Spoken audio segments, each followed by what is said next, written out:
जय श्री कृष्णा। कैसे हैं आप लोग। आज हम चर्चा करने जा रहे हैं राहु और केतु के बारे में। क्योंकि देखिए हम सदैव ही राहु की चर्चा कर लेते हैं, लेकिन हम ये भूल जाते हैं कि केतु भी इनका सप्तमांश भी ही है। दोनों का एक दूसरे पर संपूर्ण समग्र प्रभाव पड़ता हुआ देखा जाता है, क्योंकि एक ही शरीर के दो पार्ट हैं।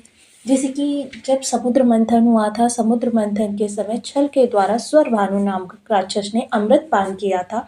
उस समय भगवान विष्णु के द्वारा सिर का खंडन किए जाने पर एक शरीर के दो पार्ट हो गए। और जब एक शरीर के दो पार्ट हो गए, सिर जो था वो राहु बना, धड़ जो था वो केतु बना। यानी कि एक ही शरीर के दो हिस्से होकर उनको शिव भगवान जी ने कृपा करके नवग्रहों में स्थान दिया कि नवग्रहों में ये समस्त ग्रहों को अपनी प्रभाव से प्रभावित कर सकते हैं। इतनी इनके अंदर क्षमता प्राप्त की, प्रदान की। तो देखिए राहु बहुत ही शुभ अवस्था में बैठे हैं और केतु भी अगर देखें तो अपने स्थान पर बहुत ही उत्तम स्थान पर बैठे हुए हैं। क्योंकि जहाँ राहु देखिए महत्वाकांक्षा का प्रतीक है, वहीं केतु डिटैचमेंट का कारक है। क्योंकि एक शरीर के दो पार्ट होने के कारण दोनों का एक दूसरे पर प्रभाव जो है एकदम विपरीत है। क्योंकि एक जहाँ सांसारिक भोगों के लिए आपसे नीति अनीति करवाता है, वहीं दूसरा आपको सांसारिक भोगों से विमुख करके अध्यात्म की ओर लेकर जाता है। जहाँ अगर चर्चा करें, राहु देव महाराज आपके जुनून और जिद को बढ़ाते हैं, वहीं केतु महाराज आपके अंदर शांति, सौहार्द और प्रेम को उत्पन्न करते हैं। लेकिन प्रेम जो वो होता है वो संसार के लिए नहीं, परमात्मा की प्राप्ति के लिए।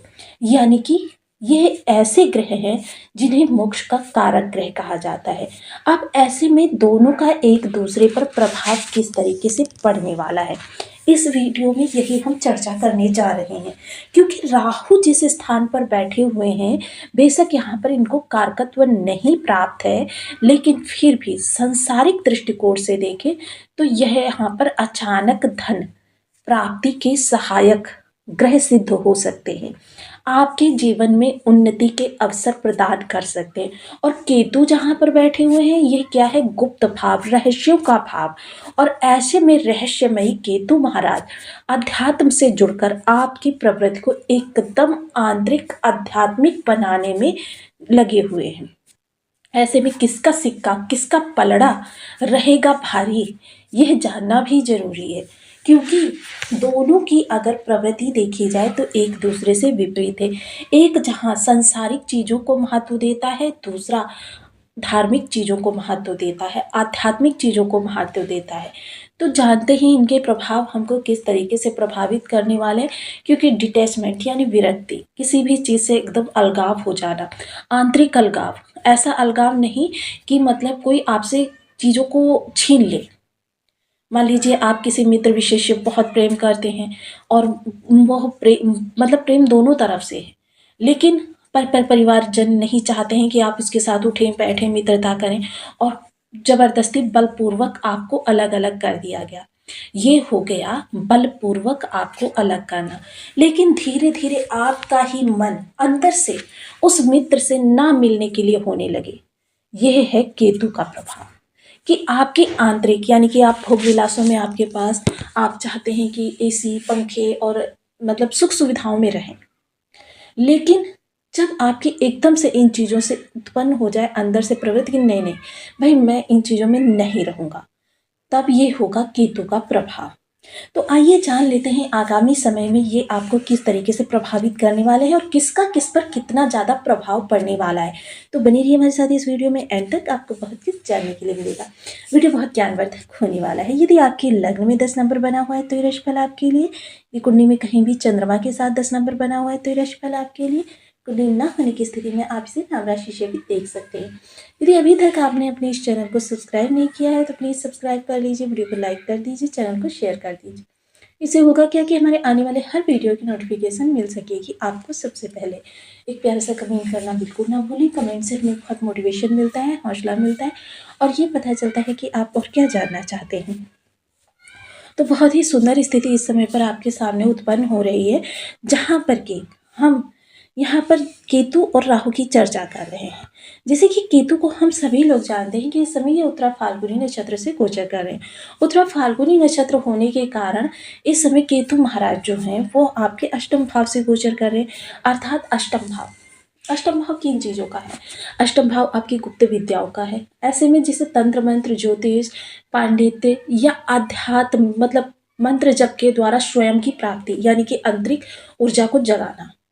जैसे कि हमारे वैदिक काल में ऋषि, संत, महात्मा, मुनिजन होते थे, ऐसा व्यक्ति जो होता है वो अंदर से पूर्णतया संत होता है। तो ये गुण आपके अंदर जब जागते हैं तो समझ लीजिए कि आपके केतु आपको प्रभावित कर रहे हैं। आपके भौतिक कामकाजों में एक जिम्मेदारी समझ कर करना, ये आपके केतु आपको प्रभावित कर रहे हैं। मोस्टली गुरु इस समय केतु के पीछे बैठे हुए हैं, तो केतु का पलड़ा इस समय राहु से भारी है। जाहिर सी बात है कि गुरु जो है वो सपोर्ट के लिए बैक एक भाव पीछे बैठे हुए हैं, और वहीं केतु इस समय अग्नि तत्वीय राशि में बैठे हुए हैं, जो कि काफी इनको और ज्यादा बल प्रदान कर रहा है। अग्नि तत्व का क्या है? प्रचंड रूप। ये इस समय अग्नि के प्रचंड रूप, क्योंकि सूर्यदेव महाराज यानी केतु के राशिपति जो हैं वो जाकर बैठ गए हैं लाभ भाव में। ऐसे में लाभ से संबंधित कार्यों को आप करेंगे, लेकिन जिम्मेदारी समझ कर करेंगे, लेकिन आप निच्छा की भावना से कि आपकी बिल्कुल भी रुचि नहीं होगी, लेकिन परिवार का भरण पोषण भी करना है। अभी आप इन जिम्मेदारियों में उलझे हुए ही इन कार्यों को करते रहेंगे, जिसकी वजह से लाभ का परसेंटेज थोड़ा सा आपका उतना अच्छा नहीं कहा जा सकता है जितना कि आप कर सकते हैं। मोस्टली केतु जो है इस समय मेडिकल लाइन, देखिए एक चीज़ तो आपको विशेषता है इस समय पर समझनी होगी कि मेडिकल लाइन संबंधी जैसी जो कोई चीज़ें अगर होती हैं तो उन चीज़ों में आपको थोड़ा सा यहाँ पर निगेटिव पुट देखने में आ सकता है। आपकी बीमारियां जो हैं जल्दी से डॉक्टर्स की पकड़ में नहीं आने वाली हैं। जाहिर सी बात है कि ये केतु के ही प्रभाव आपको प्राप्त होने जा रहे हैं। वहीं अगर चर्चा हम करें इस समय धन प्राप्ति की, तो देखिए धन इस समय आपको प्राप्त होगा। ऐसा नहीं है कि धन नहीं प्राप्त होगा, धन आपको प्राप्त होगा, क्योंकि राहु का भी प्रभाव, क्योंकि जितना केतु राहु को प्रभावित करेंगे उतना राहु केतु को प्रभावित करेंगे।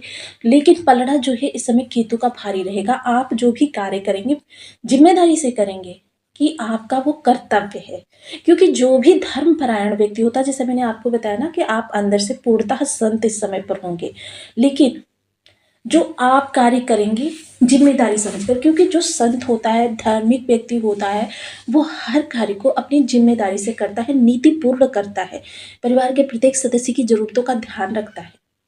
अब वहीं अगर ये पंचम दृष्टि देखें तो इस समय आपके खर्चों की जो है, अगर मंगल के प्रभाव से देखें तो ये अतिव्यय करवाएंगे, क्योंकि केतु इस समय मंगल को देख रहे हैं, जिसकी वजह से थोड़ा सा ये अतिव्यय पे केतु नियंत्रण करेंगे। क्योंकि ऐसा व्यक्ति जो होता है उसका क्या होता है कि मतलब केतु द्वादश भाव को जब देखते हैं तो मोस्टली आपकी समस्याओं का निवारण करते हैं, क्योंकि जाहिर सी बात है कि इस समय आप ज़्यादा इंटरेस्ट नहीं ले रहे हैं किसी चीज़ पर। आप जो कार्य चल रहे हैं उन्हीं को अनवरत करते हुए आगे की ओर बढ़ रहे हैं। तो ऐसी स्थिति में जो आपके सामने अतिशय खर्च आ रहे हैं, मोस्टली इस समय आपकी जो अनावश्यक, मंगल जब आपके द्वादश भाव में बैठे होते हैं तो व्यक्ति क्या करता है, शो ऑफ के लिए अनर्गल चीज़ें खरीदने लगता है, इन्वेस्टमेंट गलत जगह पर कर देता है। तो यहाँ पर केतु इन चीज़ों पर आपकी नियंत्रण करेंगे, क्योंकि केतु जब आपके अंदर अनिच्छा उत्पन्न करेंगे तो आपकी इच्छा ही नहीं होगी भौतिक चीज़ों में कुछ नया करने की। तो ये चीज़ आपके लिए एक दृष्टि से कहें तो बेहतर ही होने वाली है। वहीं मोस्टली समस्याओं का निवारण इस समय केतु कर देंगे। जब व्यक्ति केतु के किसी भी ग्रह के अनुसार कार्य करने लगता है तो उसकी आधी से ज़्यादा समस्याएं ग्रह कर देता है निवारित।